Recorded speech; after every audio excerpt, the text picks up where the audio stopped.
कुछ स्वादिष्ट है बनाना तो playrecipes.com पे जरूर है आना। दोस्तों, बुरहानपुर गांव के उस चुड़ैल ने सबका जीना हराम कर दिया है। उसने हरिया के सामने अब उन डाकुओं को भी मार डाला है। आइए अब देखते हैं कि आगे क्या होता है। हरिया अब गांव में आकर राघव को सब बताने लगता है। अरे राघव भाई, उस चुड़ैल ने तो यहाँ का डाकू कालिया और उसका साथी कल्लू इन दोनों को भी मार डाला। क्या बोल रहे हो? ऐसा कैसे उसने खा लिया? बोरवेल शुरू किया था क्या? हाँ भाई, अब तो गांव वालों को बुलाकर इस चुड़ैल का इंतजाम करना ही होगा। चलो हम सरपंच के यहाँ चलते हैं, देखते हैं क्या होता है। रास्ते में उसे सागर मिल जाता है। अरे राघव, तू इतनी जल्दी में कहाँ जा रहा है? अरे सागर, उस बोरवेल ने और 2 लोगों की जान ले ली है, अब उसका कुछ करना ही पड़ेगा। चलो हम सरपंच जी के पास जा रहे हैं, तुम भी चलो। हाँ चलो। अब सागर, राघव और हरिया तीनों कुछ गांव वालों के साथ सरपंच जी के यहाँ चले जाते हैं। क्या हुआ है? आप सबके सब आए हो? समस्या ही ऐसी है सरपंच जी। सरपंच जी, हमारे गांव में राघव के खेत की बोरवेल में भूत है, हमें कुछ करना चाहिए। हम ऐसे हाथ पर हाथ धरे नहीं बैठ सकते। हाँ सरपंच जी, हमें कुछ तो करना ही पड़ेगा। अरे भाइयों, भूत वूत कुछ नहीं होता। जो भूत को नहीं मानते वो मेरे बाजू में आओ, और जो मानते हैं वो राघव और सागर के बाजू में चले जाओ। राघव और सागर के बगल में बहुत सारे लोग खड़े हो जाते हैं और सरपंच जी के बाजू में कुछ ही लोग खड़े होते हैं। सरपंच जी राघव और सागर की बात मान लेते हैं और उस भूतिया बोरवेल के पास चले जाते हैं। अरे कहाँ है भूत? इतनी सी बोरवेल में भूत कैसे हो सकता है भाई? बोलो भाइयों। हाँ हाँ, मगर हुआ तो सबको मार डालेगा। सरपंच जी, ये बोरवेल शुरू करते ही अजीब अजीब सी आवाजें आती है और उसमें से एक डरावनी चुड़ैल निकलती है। दिखाओ जरा हमें, हम भी देखना चाहते हैं कि चुड़ैल कैसी होती है। सरपंच जी बोरवेल का बटन दबाते हैं, तभी उन्हें बहुत डरावनी आवाजें आती है। अब साथ में आए हुए लोग डर जाते हैं। सरपंच जी, अब वो आ जाएगी, आप भी छुप जाओ। तू रुक जरा, मुझे तो देखने दे।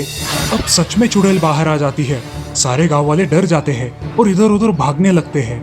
अरे भागो मत, सुनो, हम सब मिलकर इस पे हमला करते हैं। ठीक है सरपंच जी, आप आगे बढ़ो। अब सरपंच और कुछ लोग उस चुड़ैल को मारने के लिए आगे बढ़ते हैं। तभी चुड़ैल अपना डरावना रूप सामने लाती है। उसे देख सारे गांव वाले हैरान हो जाते हैं और लाठियां उठाकर उस चुड़ैल को मारने लगते हैं। सारे गांव वाले चुड़ैल पर टूट पड़े देख वो अंदर चली जाती है। अब गांव वाले समझते हैं कि वो उन्हें डर के अंदर चली गई। सारे गांव वाले खुश हो जाते हैं। तभी एक गांव वाला बोरवेल के पास चला जाता है। उसके पास जाते ही बोरवेल से एक हाथ निकल कर आता है और उसे अंदर खींचने लगता है। सरपंच जी बचाओ, ये चुड़ैल मुझे अंदर खींच रही है। और ऐसा कहते कहते वो अंदर चला जाता है। अरे हीरा, जरा देख तो वो कहाँ गया, बहुत चिल्ला रहा था। हाँ सरपंच जी, देखता हूँ। ऐसा कह के दूसरा आदमी उसे देखने को जाता है। तभी एक और बार हाथ बाहर आता है और उसे भी अंदर खींचने लगता है। उसे पकड़ने के लिए गांव के कुछ लोग बोरवेल के पास जाते हैं, लेकिन वो भी अंदर खींचे जाते हैं। तभी तुरंत सागर जाकर बोरवेल का बटन बंद कर देता है। बेचारा हीरा अंदर चला जाता है, लेकिन बाकी के सारे लोग बच जाते हैं। अब सरपंच जी डर जाते हैं। अरे राघव, ये बोरवेल तो सच में भूतिया है। इसे भूत की चंगुल से छुड़ाना है तो हमें कुछ ना कुछ करना ही पड़ेगा। आपका तो विश्वास नहीं था ना सरपंच जी? अब देखो, खामखा और 2 लोगों की जान चली गई। हाँ राघव, मैं कल ही अपने पहचान के एक पंडित जी है, उनको बुलाता हूँ। उनसे पूछ के देखते हैं कि क्या हो सकता है। अब सारे गांव वाले दूसरे दिन सरपंच जी के घर जमा हो जाते हैं। तभी वहाँ पंडित जी आते हैं। आइए पंडित जी, सारे लोग आप ही का इंतजार कर रहे हैं। नमस्ते सरपंच जी, बहुत जल्दी में बुलाया, क्या हुआ है? सरपंच जी अब सारी बात पंडित जी को बताते हैं और उन्हें उपाय सुझाने का प्रस्ताव रखते हैं। पंडित जी अपनी आंखें बंद करके ध्यान लगाते हैं। कुछ देर बाद वो अपनी आंखें खोलते हैं और बोलते हैं, सारे गांव वालों तथा सरपंच जी, आपके गांव में कई सालों पहले एक औरत को उस जगह पर मारा गया था, इसलिए वो भूत बन गई है और उसने अपना शिकार का जरिया बोरवेल को बना लिया है। अब हमें उसे मुक्ति दिलानी पड़ेगी, क्योंकि जब तक वो मुक्त नहीं होगी उसकी आत्मा को शांति नहीं मिलेगी। हाँ पंडित जी, जैसा आप कहे। हमें वहाँ यज्ञ करना पड़ेगा। पहले मैं वहाँ जाकर यज्ञ करूंगा, फिर आप सब लोग वहाँ पर एक बजरंग बली की मूर्ति ले आना। हम उनकी स्थापना वहाँ पे करेंगे, जिससे वो भूत हमेशा हमेशा के लिए वहाँ से मुक्त हो जाएगा। ऐसा कह के सारे गांव वाले अब उस जगह पर पहुंच जाते हैं और पंडित जी वहाँ आकर यज्ञ शुरू करते हैं। पंडित जी वहाँ की पूजा संपन्न करके वहाँ हनुमान जी की मूर्ति रख देते हैं। अब वो बोरवेल शुरू कर दो, जिससे हम उस चुड़ैल को मुक्ति दिलवा सके। सब लोग पंडित जी की बातें सुनकर वो बोरवेल शुरू कर देते हैं। अब उस बोरवेल से डरावनी आवाजें आने लगती है तभी पंडित जी मंत्र जाप शुरू कर देते हैं। उस मंत्र जाप की आवाज से वो चुड़ैल जोर जोर से चिल्लाने लगती है। अब वो बाहर आकर पंडित जी के सामने खड़ी हो जाती है। तुमने जितने भी लोगों को तकलीफ दी है अब बहुत हो गई है, अब तुम्हें यहाँ से जाना होगा, तुम आज से मुक्त हो जाओगी, जाओ यहाँ से। ऐसा कह के पंडित जी उस पर एक भस्म डालते हैं और वो चुड़ैल मुक्त हो जाती है। अब वो हमेशा हमेशा के लिए वहां से चली जाती है और वो सारे लोग वहां आ जाते हैं जिन्हें उस चुड़ैल ने निगल लिया था। सारे गांव वालों को ये देखकर बहुत खुशी होती है। हरिया भी अपनी पत्नी लक्ष्मी को वापस पाके बहुत खुश हो जाता है। सारा गांव राघव और सागर के इस काम के लिए उनको धन्यवाद देता है और सारे गांव वाले खुशी खुशी अपने गांव में रहने लगते हैं।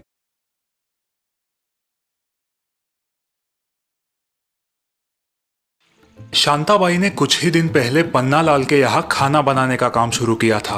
पन्नालाल की प्रेग्नेंट बीवी माधुरी उससे बहुत अच्छा बर्ताव करती, उसे चाय नाश्ता और कभी कभी खाना भी खिलाती। शांताबाई पहले चाय पी लेना, काफी ठंड है। हाँ हाँ मैडम, पी लेती हूँ। और ये मेरा एक पुराना स्वेटर है, मैंने 2 ही बार इस्तेमाल किया है, तुम चाहो तो यूज कर सकती हो। पन्नालाल अपने सोने की पेढ़ी पे सुबह जल्दी चले जाते और उसके बाद शांताबाई उनके घर खाना बनाने आ जाती। शांताबाई के हाथ में स्वाद था, उसके काम से माधुरी भी खुश थी। अब धीरे धीरे शांताबाई ने माधुरी का विश्वास जीत लिया। शांताबाई, मैं जरा मंदिर हो आती हूँ, आप घर का ध्यान रखना। जी मेम साहब, आप टेंशन मत लीजिए। माधुरी अब हर रोज 1 घंटे के लिए मंदिर जाया करती थी और घर पर शांताबाई अकेली होती थी। पन्नालाल के घर गांव के बासमती चावल की 4 बोरियां आई थी। शांताबाई के मन में लालच पैदा हो गया। यहाँ खाने वाले सिर्फ 2 लोग हैं और इतना सारा चावल है, इसमें से 2 कटोरी चावल मैं निकाल लूँ तो किसी को पता भी नहीं चलेगा। शांताबाई ने बोरी से 2 कटोरी चावल निकालकर अपनी थैली में रख लिए और चावल की गोनी को फिर से सिला दिया। अरे वाह, आज घर वालों को पुलाव खिलाऊंगी। शांताबाई का लालच और हिम्मत दिन ब दिन बढ़ रही थी। कभी चावल तो कभी शक्कर, या कभी चाय पत्ती तो कभी आलू प्याज। पन्नालाल के घर से रोज कुछ ना कुछ शांताबाई के घर पहुंच ही जाता। शांताबाई की तो चांदी हो गई थी। अरे वाह, अच्छी मछली लगी है तुम्हारे हाथ शांता, लेकिन ध्यान रखना नहीं तो फंस जाओगी। हाँ, तुम फिक्र मत करो, मेम साहब का पूरा विश्वास है मुझ पे। सही है, अब मुझे काम करने की कोई जरूरत नहीं। घर का सामान धीरे धीरे गायब होता रहा, लेकिन माधुरी को बिल्कुल भनक नहीं लगी। शांताबाई पर उसका विश्वास बरकरार था और ऐसे ही एक दिन माधुरी की सास घर आ जाती है। प्रणाम माँ जी। अरे अरे बहू, झुको मत। कैसी है तुम्हारी तबीयत? वैसे ठीक है, लेकिन थकान सी रहती है। डरो मत, ऐसी हालत में कमजोरी आम बात है। अब मैं आई हूँ ना तुम्हारा ख्याल रखने। चलो एक सेल्फी लेते हैं। माधुरी सासू माँ से शांताबाई का परिचय कराती है। माँ जी, ये शांताबाई है, हमारे यहाँ रसोई और घर के छोटे मोटे काम संभालती है। मुझे बड़ा सहारा है इसका। अच्छा अच्छा, ठीक है। माधुरी की सांस बड़ी तेज थी और टेक्नो savvy भी। एक ही नजर में सामने वाले को भांप लेना उसकी खासियत थी। माधुरी जब मंदिर जाया करती थी तब सासू माँ जाप करने झूले पे बैठती, फिर हर 15 मिनट बाद रसोई में चक्कर लगाती। उनके घर में रहने से शांताबाई को अब चोरी करना मुश्किल हो रहा था। पता नहीं ये बुढ़िया कब वापस जाएगी, अब तो कुछ भी चुराने से डर लगता है। शांताबाई का शातिर दिमाग एक बात नोटिस करता है। जब सासू माँ जाप करने झूले पर बैठती है तब झूले की आवाज आती है और जाप की एक चाकरी पूरे होने में कम से कम 10 मिनट लगते हैं। अच्छा, तो इसका मतलब ये बुढ़िया 10 मिनट तक यहाँ से हिलेगी नहीं। इतना समय मेरे लिए काफी है। अगले 2-3 दिन शांताबाई चीजें चुराने में सफल होती है और अपने आप पर खुश हो जाती है। चलती हूँ माँ जी, सब्जी फ्रिज में रख दी है। ठीक है। जैसे ही शांताबाई घर से निकलती है, उसके हाथ की फूली हुई थैली देख के सास की आंखें चमक जाती है। अरे, जब ये सुबह आई थी तब तो ये थैली फोल्ड करके लाई थी, और अब इतनी भरी हुई कैसे थी? अगले दिन शांताबाई काम पे आती है। शांताबाई, बहू मंदिर गई है और मैं जाप करने बैठ रही हूँ। फिर मैं प्रसाद बनाने रसोई में आ जाऊंगी। जी माँ जी। शांताबाई किचन में आती है।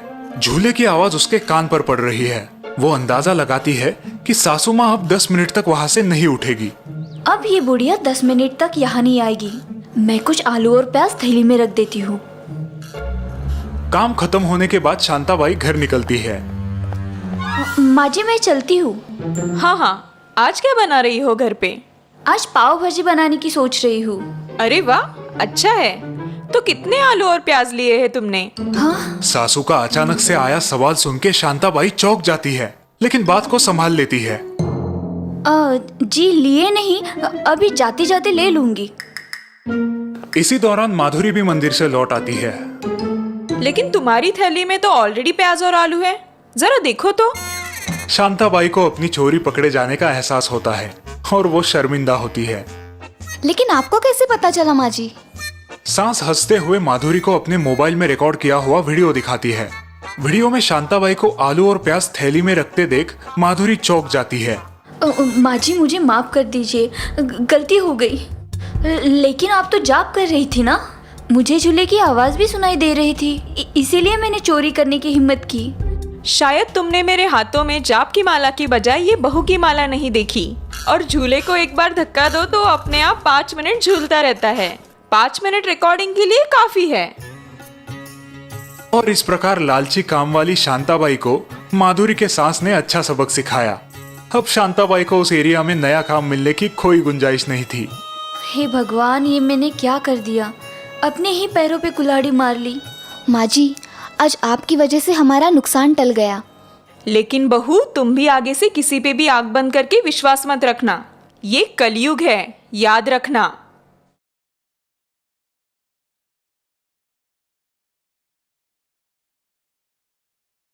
कुछ दिन पहले की बात है। अरविंद ने अभी अभी अपनी टीचर्स ट्रेनिंग पूरी की थी और शहर की स्कूल्स में जॉब के लिए अप्लाई कर रहा था। लेकिन वक्त बर्बाद ना हो इसलिए उसने घर पर ही ट्यूशंस लेना शुरू किया। अरविंद सर, बबलू दिमागी कमजोर है और उसकी मैथ्स भी बहुत कच्ची है। प्लीज उस पर जरा स्पेशल ध्यान दीजिए। जी, आप टेंशन मत लीजिए। ये खुशी की बात अपने स्कूल टीचर से शेयर करने अरविंद पाठक सर के घर आता है। बहुत बहुत बधाई अरविंद।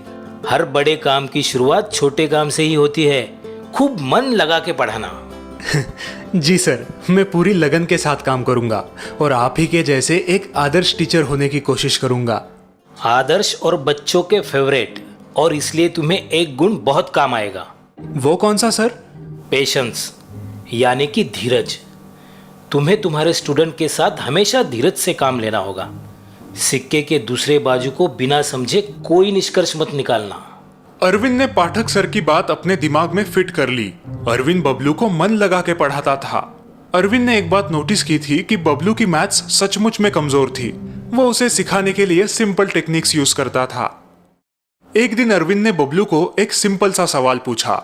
बबलू, अब सवाल ध्यान से सुनना और सोच के आंसर देना। अगर मैंने तुम्हें 3 ऑरेंजेस दिए और उसमें से एक वापस ले लिया तो अब तुम्हारे पास कितने ऑरेंजेस बचे? 3 सर। नहीं, फिर से सोचो। सर 3 ऑरेंजेस ही होंगे मेरे पास। नहीं बबलू, 2 ही बचेंगे। ये देखो, 3 ऑरेंजेस मैंने तुम्हें दिए और ये एक वापस ले लिया, तो कितने बचे? सर 3। बबलू के बार बार गलत जवाब देने पर धीरे धीरे अरविंद के पेशेंस खत्म हो जाते हैं और वो गुस्सा होने लगता है। फिर उसे पाठक सर की बात याद आती है।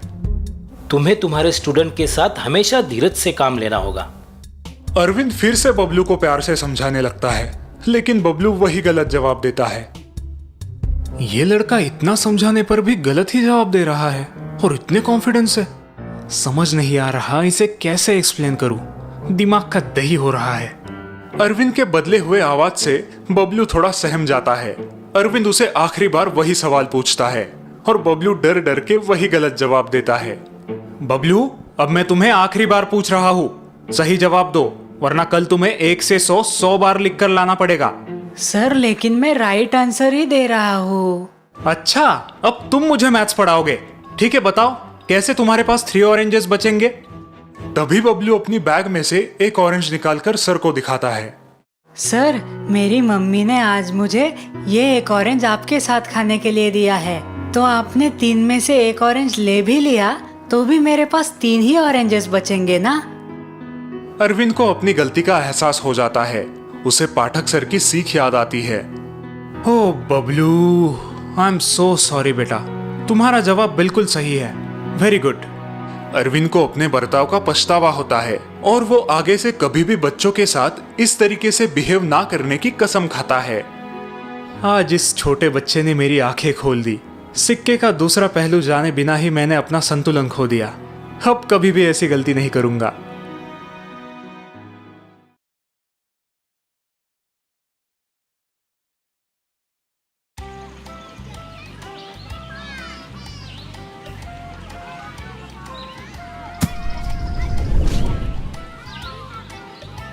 बाय विशाल, कल मिलते हैं। हाँ हाँ, बाय रवि, बाय परेश।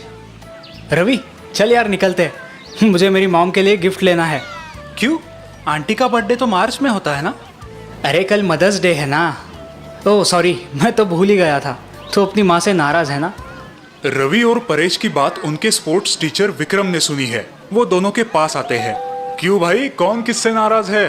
कहीं गर्लफ्रेंड वर्लफ्रेंड का चक्कर तो नहीं? नो नो सर, ऐसी कोई बात नहीं।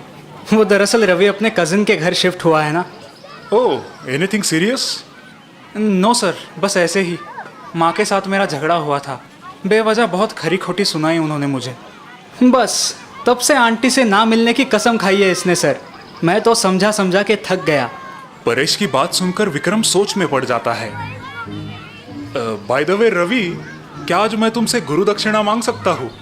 हाँ सर, क्यों नहीं। विक्रम पास ही पड़ा एक बड़ा पत्थर उठा के लाते हैं और अपने टॉवेल से उसे रवि के पेट पे कस के बांध देते हैं। परेश और रवि आश्चर्य से एक दूसरे को देखते हैं। सर, ये पत्थर आपने रवि के पेट पर क्यों बांधा है? कल बताता हूँ। रवि, आज की पूरी रात और कल का पूरा दिन तुम इस पत्थर को अपने बॉडी से अलग नहीं करोगे। याद रहे, बस यही मेरी गुरु दक्षिणा है, समझो। विक्रम के जाने के बाद रवि और परेश अपने अपने घर चले जाते हैं। रवि पूरी रात पत्थर को लिए घर में काम करने की कोशिश करता है, सोने की कोशिश करता है, लेकिन उसे बहुत मुश्किल होती है। ये कैसी गुरु दक्षिणा मांगी सर ने। बहुत तकलीफ हो रही है। ना ठीक से खाना खा सकता हूँ, ना सो पाता हूँ। दूसरे दिन रवि और परेश ग्राउंड पर फुटबॉल की प्रैक्टिस के लिए पहुंच जाते हैं। रवि की हालत देख परेश परेशान हो जाता है। वो रवि को बैठने उठने में मदद करता है। रवि, वो देखो सर आ रहे हैं। बस अब तुम्हें छुट्टी मिल जाएगी। होप सो यार। इस 3 किलो के पत्थर ने हालत खराब कर दी है मेरी। हेलो बॉयज, कैसे हो रवि?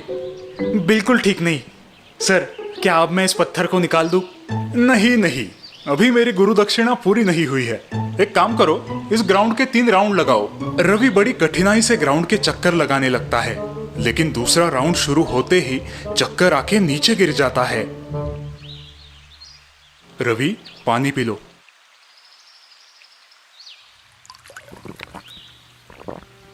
ठीक हो ना अब? Yes sir. सर, ये सब आपने किस लिए किया? क्या मुझसे कोई गलती हुई है?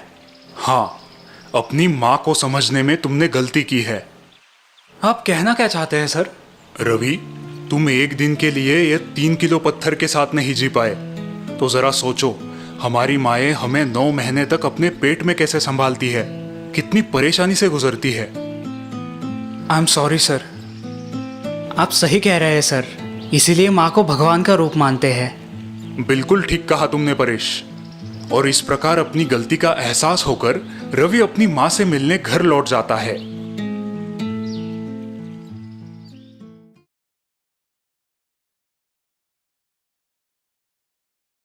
एक गांव में मुंगेरी लाल अपने बेटे संजय के साथ रहता था। मुंगेरी लाल गरीबी की वजह से ज्यादा पढ़ लिख नहीं पाया था, लेकिन उसने अपने इकलौते बेटे संजय को अच्छी तालीम दी थी। बेटा, तुम पढ़ो लिखो, बहुत बड़े आदमी बनो, यही मेरी इच्छा है। गांव में मुंगेरी लाल की आम की छोटी बाग थी और उसी पे उसका उदर निर्वाह चलता था। बेटा, आज हमारे साथ बाग में चलो, आज बहुत काम है। क्या बाबा, मैंने कहा ना मुझे नहीं अच्छा लगता बाग में काम करना। इसीलिए आपने मुझे इतना पढ़ाया है क्या? लेकिन बेटा, ये तो हमारी अपनी बाग है, तो फिर काम करने में क्यों झिझकते हो? बाबा प्लीज अब लेक्चर मत देना। मेरे दोस्त नुक्कड़ पे वेट कर रहे हैं और वैसे भी मुझे बड़ा बिजनेस करना है। ऐसे फालतू काम मुझे नहीं करने। मुंगेरी लाल को लगता था कि संजय को इसी आम के घरेलू व्यवसाय को बड़ा करना चाहिए, लेकिन संजय सिवाय बड़े बड़े सपने देखने के कुछ काम नहीं करता था। दिन भर गांव में दोस्तों के साथ मटर गश्ती करना, नुक्कड़ पे अड्डा जमा के वक्त बर्बाद करना, बड़े बड़े डिंगे हाँकना, यही उसका रूटीन बन गया था। आ गए रामगढ़ के बिजनेस टाइकून। टाटा बिरला के बाद हमारे संजय जी का ही नाम लिया जाएगा भाई। हाँ, वो तो है भाई लोग, इसीलिए बड़े बड़े सपने देखता हूँ यार, वो भी डे एंड नाइट। देखना तुम, एक दिन इसी गांव में आसमान छूती बड़ी हवेली होगी मेरी। संजय के गैर जिम्मेदार बर्ताव के कारण मुंगेरी लाल परेशान थे। 1000 बार समझाने के बाद भी संजय पर कोई असर नहीं हुआ था।